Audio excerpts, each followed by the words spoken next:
Yun, na-video ba daw natin yung sarili natin habang tayo ay nagkakamay. Yan ang ating pag-uusapan ngayon mga idol. Pero bago ang lahat, I just wanna shout out. Mag-shout out muna tayo mga idol, no? Mega love shout out to Ronaldo Dado. Yan, shout out sa iyo idol. Maraming salamat po sa patuloy po na pagsuporta mo ng ating channel. God bless po. Alright.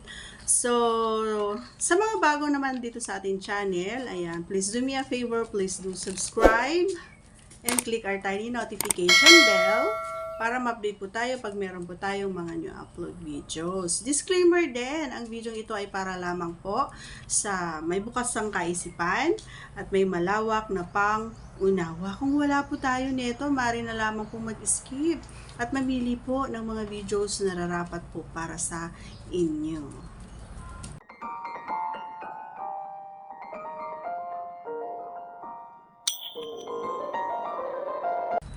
So, ayun.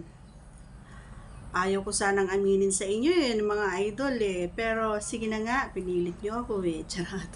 Ayan. Oo naman. Alam mo kung bakit ko ginagawa ito. May dahilan. May dahilan ako. Ang dahilan ko dito, mga idol, ay nakakatulong every time na pinapasaya ko yung sarili ko, yung ako lang mag-isa, yung wala akong kapareha, wala akong katuwang, wala akong katulong, kundi sarili ko lamang yung magpapasaya sa akin.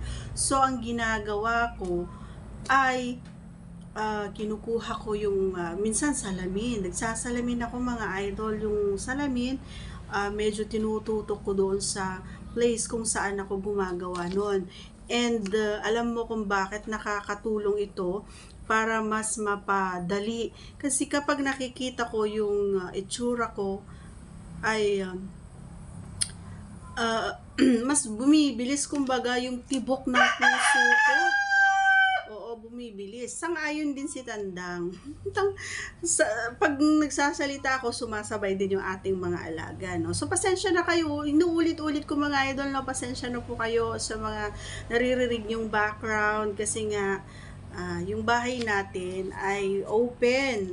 Ayan. So, okay. Proceed na tayo. May patalastas na naman ako. Ayun. Nakakatulong ito. And mas bumibilis kumbaga yung tibok ng puso ko. And yun na yung time para mapasaya ko rin yung sarili ko. So, doon ko napagtanto na okay lang pala na kahit wala akong partner, na kahit mag-isa lang ako sa buhay, I can manage. Saan ka pa?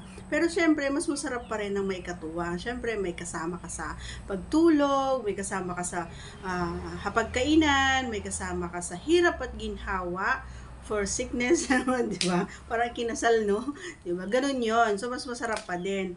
Pero sa may mga pinagdaanan na like me, so mas pinipili namin na maging mag-isa na lang. At least, nagagawa namin yung gusto namin, nabibili namin yung gusto namin, and kaya naman namin pasayahin yung sarili namin. Siyempre, kamay-kamay nga lang. Ganon.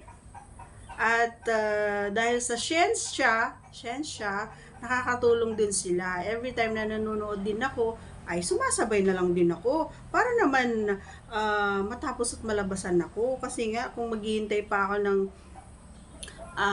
papasok sa akin, anak ko, baka problema na naman mga idol. Kaya di bali nang mag-isa. Okay, so yun lang ang nasagot ko naman na siguro, no? Oo, nagawa ko na ito. Honest yun. Honest rebellion. Kaya wag na kayo mag-isip ng kung ano-ano. Ginagawa ko yun talaga. Every time na gusto ko pasayahin yung sarili ko. Okay, so that's all for today's video. Once again, if you're not yet connected, please do subscribe and click our tiny notification bell so that you'll be updated every time we have a new upload videos. Thanks for watching everyone. See you again on our next vlog. Bye!